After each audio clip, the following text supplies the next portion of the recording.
welcome back to Fat to Fuel. I'm Allison Peterson. This is my husband, Dr. John Peterson. We are both coaches from the Life Coach School, certified there.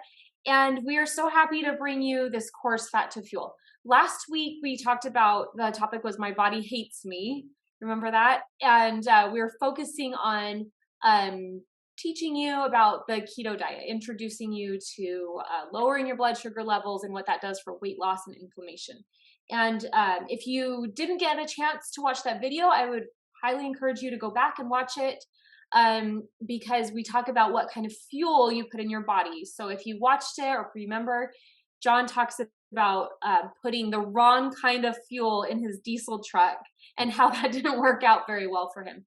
So today we're going further on that and talking about the fuel that we're putting in our body, carbs versus fats. So go check out that video, and always in any of our videos, you can leave a comment in the chat. You can leave a comment anywhere, and also email us if you have any questions about anything that we're going through. So just curious, I mean, in one of the last videos that we posted, we talked a little bit about BMI, your body mass index. And so I'm curious if any of you have actually gone and found that BMI calculator to put your BMI into a computer and find out where you are. If you have, and it says that you're overweight, or it says that you're in the obese category, there's a high probability that you're also resistant to insulin. All right. So your body at this point is actually acting against you and cannot manage its fuel sources properly. All right. And high blood sugar then leads to inflammation. Inflammation leads to infection, to brain fog, and to low energy. So our body's basically, because of insulin resistance, has lost all of its signals on how to use carbohydrates as fuel or even how to utilize fat as fuel. It doesn't even know what the heck it's doing. And unfortunately, no other diet will work for you to maintain a healthy, lean body until you get rid of that fat. Yes. So I have a question. What is the best source of fuel for your body when you're trying to lose weight? Okay. The best source of fuel when you're trying to lose weight. Fat. Okay. Where are we getting that fat? From your body. Your body's fat is the best thing to lose when you're trying to lose weight, and the best thing to burn when you're trying to lose weight. Okay. So we have this belief, and John and I have talked about this a lot, that we've really been pushed, at least in our generation, the low fat diet, like low fat yogurt, low fat, all the foods, low fat snacks, low fat. And but with this belief that eating fat is bad, and which it is if you're eating like the typical US diet that has a lot of corn products, a lot of wheat products, a lot of sugars. Okay, so that low fat fad has to kind of be put aside as we're training ourselves to learn this new tool that we have about burning fat. Okay, so our body needs energy to function, just like the car needs fuel to run. We had that truck analogy last week. It needs gas in our tank. So the body can burn it has two energy sources. These are the only choices you have to burn. You can either be a carb burning machine. Carbs for this workshop will be synonymous with sugars, carbs and sugars. Okay, so you can either burn carbs or you can burn fats. But wait a minute, what about protein? Well, protein, okay, I'll get to protein, but fats, meaning the fat on your body, you can burn that fat, but also the fat that you're intaking when you eat fat. Okay, you will be burning fat. So you can either be a sugar burning machine, which if you're not in ketosis, that's what you're burning for fuel, or you can be a fat burning machine. Protein, protein, a lot of people are on this, like, I'm on a high protein, low carb diet. And if that works for you, then great. But the problem with that is that your body, like John said, if you are insulin resistant, your body turns those proteins into carbs and sugars. Okay. So you're still a carb burning machine. Even if you say, well, I like do high protein, low carb, you're still burning carbs as your energy source. And I would like to add on top of that, that if you're eating a high protein, low carb diet, your body is going to select proteins. And that includes even eating your own muscles while you're trying to lose weight. Yeah. You will go into your muscle mass will be depleted while you're trying to burn it. And that's one thing that I had for forever. I mean, Yeah. I would yo-yo diet, and every single time I'd lose weight, what I didn't realize is I was also losing muscle. Hmm. So the keto diet actually protects muscle from being utilized as a fuel source. Yeah. All right. So insulin resistance. All right. So when we're eating that high protein, the body actually converts those proteins to sugar. All right. And with your high blood sugar, you're not able to actually utilize other fuel sources. If you have high blood sugar, your brain's happy. It's just going to say, hey, I'm just going to keep burning sugar. And with high blood sugar running through the bloodstream, then you're also unfortunately going to be socking that sugar away to the fat cells. That's what the body signals to do. And so, what we're trying to do with a keto diet is actually force your body into using an alternative fuel source, a fuel source that's actually a little difficult for your body to use. You see, fat, if we're going to try to burn fat, it has no sugar. So, if we aren't taking sugar in, what happens is our blood sugar levels will reduce to a level that signals your fat cells to get rid of fat, start using that as energy. So, therefore, you lose weight. On top of that, carbohydrates are a huge inflammatory source for our body. And so, our inflammation is also reduced, which then allows our hormones to signal our body the way that they're meant to be signaled. Insulin, in particular, we talked about insulin resistance. So, what is insulin? Yeah. Insulin basically is a hormone that signals to your body, hey, there's sugar out here, cells. Why don't you go ahead and take that in and use it as food? Well, once we get overweight, then we become insulin resistant, meaning your body's going to be kicking insulin out, but the cells are saying, "Hey, you know what? I don't really want to eat," because they basically become numb to that signal. So when they become numb, what do? They scream out for more energy. Well, the energy's there already, and when it screams out for energy, it then sends a signal to our brain saying, "Hey, you're hungry. Go eat more food." That was a real trap of mine. I mean, I'd go and have like a bowl of cereal or oatmeal was actually one of my favorites. I loved oatmeal. John loves his carbs. Oh, huge. I love my carbs. Loved. Yeah, but I have an abusive relationship with carbohydrates. I love them. They abuse me. Um, but when we eat those things, it seems like an hour and a half later, I was hungry again. Well, that's just because our body's not using that fuel source the way that it should. It's numb to the idea that there's sugar around to use. And the only way to refresh that signal, so to speak, is to actually get rid of the weight. And once we get rid of the weight, then our body starts sensing sugar and using sugar for what it's meant to be used for. Yeah, so that's why we've named this course Fat to Fuel, because we're literally converting fat, the fat in our body, to fuel. That fat becomes a fuel source. The fat in our body and the fat that we intake becomes a fuel source. And John explained how that's possible with ketosis. So when we deprive our body of carbs or sugars, our body's not getting the sugar that it wants and saying, I need food. And it's not getting the food. Okay, so your body goes to that fat, your fat cells, and it starts burning that fat for energy. The fat cells release, fat, and it converts that to energy for our brain and our body to use. So why is it important for us to fuel our brain? Because if the fat, if that energy from our fat is going to our brain for our brain to burn, why is it important to fuel our brain? The problem is the body's really smart, and it wants to conserve energy. So if we're not giving the body the energy that it needs, it actually goes into starvation mode. Our metabolism gets low.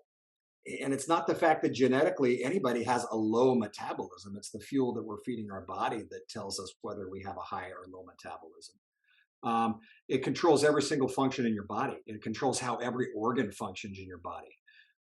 Now, the brain, the most important fuel for the brain to burn, the most efficient, is carbohydrates. It can take that sugar directly up into the brain, and it can use that sugar to fuel itself. And so it's just healthy, happy, hunky dory, while the rest of the body is going nuts and not knowing what the heck to eat. When we deprive it of those carbohydrates, if we don't replace that fuel with something, then the body will eat itself. It's going to eat muscle, it's going to eat fat, and it's going to make the body very, very unhappy. All right, so we have to increase our fuel source, and the only way to do that is to up the fat. The only way we can lower the blood sugar and also increase fuel. Yeah. So your body's going to be craving the fuel source that it's burning. I think that's really important to learn because a lot of people think they can't do the keto diet because they're just going to die if they don't have their carbs. Okay. I have people all the time like, oh, I will miss out on, if Birthday cake. on birthday cake or on today's Valentine's Day, the day that we're recording this, and I won't be able to eat, chocolate or waffles or whatever the traditions we have around food will be. But if you get far enough into ketosis, where I am right now, where I believe John is right now, I can't speak for him, but if you're burning carbs, yes, you will want those carbs all the time. You won't be able to walk past a bakery without a lot of mind drama about how much you want those carbs. I talked last time about how I would drive by Andy's, it's frozen custard place, and I would just struggle so much because my body just craved the carbs. But I'm burning fat now, and I crave fat. Okay, so it's a different mindset, but it's also a different urge that I have. Like, I don't have feelings about carbs. I don't crave them. I can go to a party. I don't want them. I'm looking for fat. When I go into the grocery store, I'm seeking out the fat. I'm reading labels. How much fat does this have? Will this sustain me? Because I'm using that fat as an energy source. Okay. So we're going to talk so much more next week.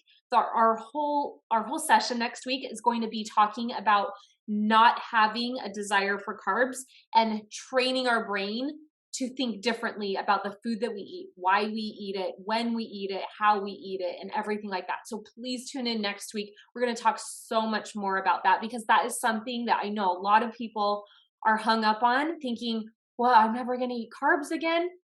I promise you, it's not a problem. It's not as dramatic as we make it seem. And that's the thing. If you decide that doing a ketogenic diet might just be the thing for you, if you notice that your body is fighting sickness, if you're taking medications that you don't feel like you really want to take, or that aren't really making you well and are just band-aiding your health from getting worse, it might be worth it to give that a shot. The first several days of actually getting into ketosis, there's a transition period. There really is. Once again, our brains are really smart. All right. When we don't fuel our brains properly, they scream out, they cry. And the body actually goes through something called keto flu. You may have heard of it before. I've got keto flu. Right. Keto flu. It's a transitioning process when we're transitioning our body from being a carb burning machine to a fat burning machine. But the brain's a survivor. So the brain is going to do all it can to tell you, I'm dying, which means you're going to get cravings. You're going to get energy zaps. You're going to get chills. You might cry. I did. It's like a toddler, yeah. pretty much wanting a lollipop and just screaming and throwing a fit. Depression. For me, if I ever go out of ketosis and try to go back into it again, I can plan on 2 full days of headaches. Mm-hmm. But then it's over. I'm in it. I have no problems. Yeah, the keto flu is just temporary pain. So don't let that scare you away from doing the entire ketosis diet, just because there might be that temporary moment of pain and misery. And temporary pain is okay because it does mean long-term gains. Yeah. It means that we've then mastered that part of our body, which is really cool. Yeah, I just think about anything that I've done or we've done together that has been worthwhile, that we can be proud of, that we've built, that we've accomplished. It was painful. It just is, because growth is painful. Mm-hmm. Doing something new is painful. Okay. And our toddler brain, our primitive brain is like, don't do things painful. Just stay over here, stay safe, preserve energy, and let's just be in a cozy blanket and do nothing. And that's not what this is. This is taking control. This is doing something. This is being proactive. It's doing something different. So of course your brain is going to be like, whoa, what is going on? We do not do this. You have to just be in control of that brain and let it know, hey, it's going to be okay. We got this. And empathy for oneself. Of course you're going to crave carbs. You've been eating carbs your whole life. That's very normal, but we're not going to eat carbs. Okay. So what I want to talk about today is macros. If you're not familiar with the term macros, it's basically dividing our food that we eat into three categories: carbs, proteins, and fats. And we've talked about those a lot today. The keto diet, the technical percentages of macros in your diet should be 70 to 75% fat. That's a Just lot. gonna let that land for a little bit. So if I'm taking a 4,000 calorie fat. diet, I'm eating 3,000 calories of fat per day. Yes. And I'm hitting the olive oil bottle. Like a lot. It was for me. It's one of those things where, like I said before, people that have been trained that fat is bad and we need to eat low fat yogurt and low fat dressing, to say you need to eat 70 to 75% of your diet as fat, it just sounds astonishing. This is one of the biggest hang-ups people have, because they've always learned fat means high cholesterol. Fat means I'll get fat. Okay, but go back to the video that we posted last week and you'll learn about John's levels. He shared all of that, how it does not affect the cholesterol. In fact, it's better for the cholesterol. Mm-hmm. He actually has a shirt that says, don't blame the butter for what the bread did. Think about that. Okay? So true. What's really the culprit, the butter or the bread? Actually, I'm the culprit for putting the bread in my mouth, but yeah, you're right. Okay, so 70 to 75% fat, 20% protein.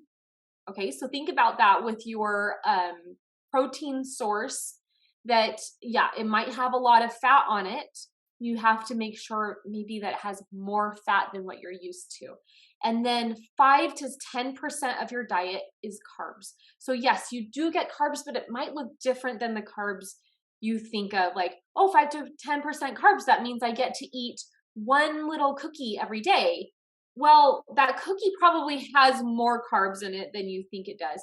But think about this. You're eating vegetables, okay? Vegetables do have carbs in them. So all of my carbs are from vegetables. Well, we had zoodles tonight, zucchini noodles for dinner. Yeah. And while it has a lot of dietary fiber in it, which we don't count dietary fiber as carbs, it does have, I believe, a few carbs that count towards our carb count for the day. So we have to really be cognizant about reading the labels, about checking to see how many carbs everything has. So can I just say that eating macros has like given me freedom, because if the food that I am craving does not fit my macros, it's easy to choose just not to eat it. Yeah.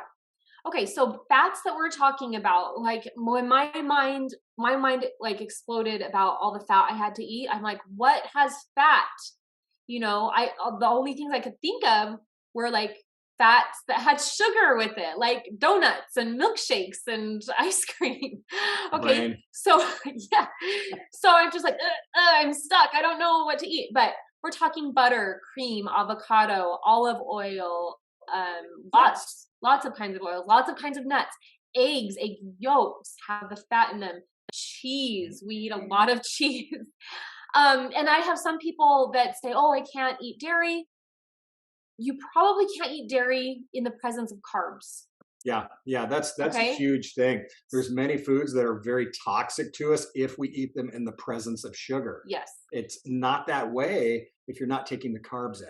So I'd challenge you to try dairy without the carbs and see how that does with your body. Also, milk has carbs in it. So I did not mention milk as one of these items. The program that John and I are putting together, will have a list of all the good fats that you can put in your body and things to watch out for. And so we'll be sending all of that to you. If you choose to sign up for the program that we're putting together, it'll make it so easy. So you won't have to worry about what to eat and what not to eat. We take a lot of that pain out of the equation for you. Like I said, be careful about your proteins, okay? Chicken breast, which we're used to saying like, oh, chicken breast because it's high protein, low fat. Okay, chicken breast versus chicken thigh. We're gonna go for the chicken thigh because that has more fat in it. I love shrimp. I can't necessarily eat shrimp on the keto diet because, again, super high protein, very low fat. I think maybe no fat in shrimp. Yeah, it's so low. substitute that out for something with fatty oil like salmon. Okay, carbs as vegetables. We talked about that. How do I eat so much fat? My vegetables. My vegetables are a carrier for fat. I add cream to my spinach. I add butter to my broccoli. We add cheese to the cauliflower. It's just tons of ranch on a salad. I mean, there's so many ways when you're eating vegetables to get that fat in there. And then just real quickly about net carbs. I wanted to talk about net carbs because that's what we're focusing on is net carbs. It's carbs minus the dietary fiber. And if there's any sugar, alcohol in something, you can subtract that out as well. But be careful with things with sugar, alcohol. They give me a headache. They don't make me feel good. Lots of indigestion too. Yeah. And so, that article that you read about the wonderful side effects of eating too much sugar-free Haribo bears. If you want to laugh, go on and read some Amazon my goodness. reviews. Okay, we need to move on. All right.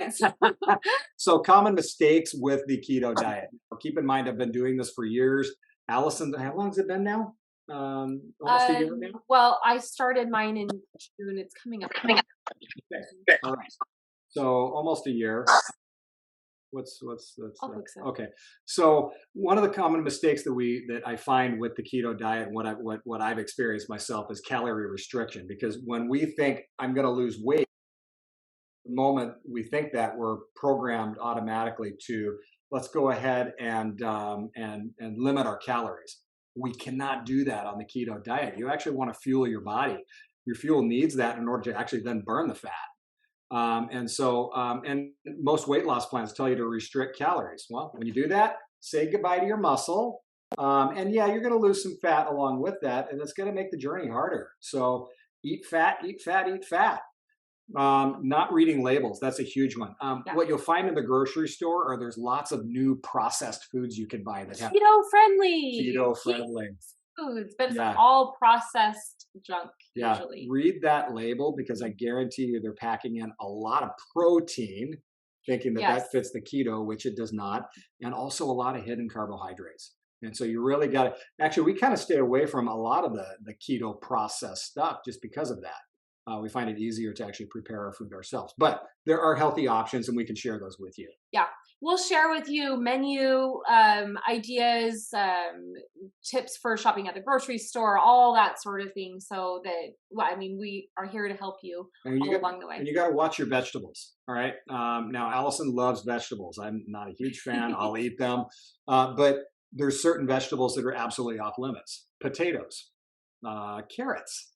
Carrots have tons of sugar, peas, apples, all of these things. So you really have to be watching the label as well on your carbohydrate or your fruits and veggies. And that's where, they have some really cool apps and whatnot that you can look up exactly how many carbs are in this and that. And it makes eating a lot easier. And you still want to burn fat. I still like to snack though. And so like every single night. People have asked about cheat days. Yeah, cheat days. Cheat days are very common on other diets. Yeah. Like I'm just having a cheat day. And so that's not something that we're really doing on the keto diet. And I love the word fidelity when we talk about this. All right. Yeah. So, cheating, fidelity. We're married, we have fidelity for each other. We do not cheat. However, with our bodies, if we are doing a cheat day and we decide, okay, Saturday, I'm going to go out and I'm going to have that stack of pancakes, that confuses the heck out of your body. And then it takes another few days for your body to actually get used to the fact that it's not going to have sugar. And so we find out is we're going to come, or we're going to confound our efforts, and we're not going to accomplish what we want to accomplish. Yeah, it'd be going back to the fuel analogy for the truck. It would be like putting unleaded and diesel in your truck, and your truck would be like, I don't know what I'm supposed to do. I don't know what I'm burning right now. But just about every night, I have a low carb. We have these Oreos. They're made by Leo's. They're amazing. But I'll have Oreos with like 2 tablespoons of peanut butter, just dipping my Oreos in peanut butter. And that's my snack every night. They are no sugar, no gluten. It's a low carb cookie that he treats himself to. Oh, it's so wonderful. So there are things like, if you're like, but I just need a sweet, there are definitely sweets you can have if you choose. There's a lot of dark chocolate, no sugar added options. There's just those things that we want to keep in moderation. Mm-hmm. But we love going out to eat. John and I are foodies. We love dining out. And we still do. Yeah, we love going on vacation and eating at different restaurants. We even went to Disneyland last week, and we still stayed in ketosis. So the whole time, no churros. We didn't eat churros. We sought I didn't miss the churros. We sought out the fat. We just, everywhere we went, we're looking for the fat. If they didn't have it, then we're dining in on us. We have enough fat to burn that we're not dying if we don't eat that day. Okay, Disney is hard. There were no Okay, the fun things I ate. I had pizza minus the crust. Yeah, just the toppings of the pizza. I had the innards of a corn dog. Wonderful. Just the dog. I had a turkey leg. Yeah. Dipped in, what did I dip that in? I don't know. I had to up the fat. I don't know. Fat. Yeah, there was plenty of food to eat in Disney. I did not go hungry at all. So it is possible, and we're building a program for you so that you have success. We're going to help you with menu planning, meal prep, all your thoughts about food. We'll have training videos, frequently asked question videos, and it'll be combined with one-on-one coaching so that we're there to help you every step of the way. If you're interested in any of this, send me an email, leave a comment in the chat. You know how to reach us, and we'll be sending you all that information. The program will be starting in March. So think about this as we come to a close here. Whatever you're not changing, you are choosing. Just think about that for a minute. So if you're not changing the way you eat and the way you think about food, you're choosing to remain the way you are right now. Okay, that's a choice. You get to choose. We're not forcing you. We're giving you another option to think about how to consider food, okay, how to consider a different fuel source for your body. So choose. If you're not willing to change, that's fine. Maybe you'll get there someday. But whatever you're not willing to change, you're choosing that. And just like anything in life, hey, if it didn't challenge you, then it's not changing you. And if you want that change, you need to look for that challenge and take it on. I'm a living proof of that you can change for good. I'm able to do so many wonderful things with my family because I'm not carrying around the extra burden. He's like being married to a new person. I really do feel like I married someone new with this whole lifestyle that he's committed to now. It's being married to someone that's more fun, less depressed, has less weight, therefore is more active. He can do more with the family. He wants to do more with the family. Mm-hmm. It's really been an amazing transformation. And it's not easy. Once again, we talked earlier, our brains are wired to save energy and avoid pain. Mm-hmm. So you'll need help. There's going to be a lot of thoughts coming your way. And the first thing you're going to want to do is quit. But yes, that's why we're here. We're here to help that. Yeah. All right, next week we are talking about why do we eat? That is the topic of next week's session. We have so many thoughts about foods, hang-ups that keep you from committing to yourself, from committing to this diet. We think, I can't do it, I'm too old. I hear this one, I don't want to restrict myself, okay? Diets don't work for me. I've tried everything. Trust me, we've heard it all, whether we created it in our own brains or we've heard it from our clients, okay? Or someone, a lot of people think this, I'll be happier or I'll be more confident when I lose the weight. And we show you that actually the confidence and the happiness starts now, okay? You can choose confidence and happiness right now, no matter what the weight is. The weight is only going to give you those results that we talked about, a healthier body, healthier brain, okay? But as far as like the feeling that you have about yourself, there's never going to be a weight. I can guarantee there's never going to be a weight that fixes the way you talk to yourself, the way you think about yourself, the way you think about how worthy you are as a human being. That's what we love coaching about as well. So it's not just lose the weight so you can be happy. We never said that. It's lose the weight so you can feel good, physically, mentally good. And then we work on your thoughts about how to treat yourself as a human being. I mean, think about that. Like, I mean, if I'm telling myself, man, I hate my body every single day. Yeah.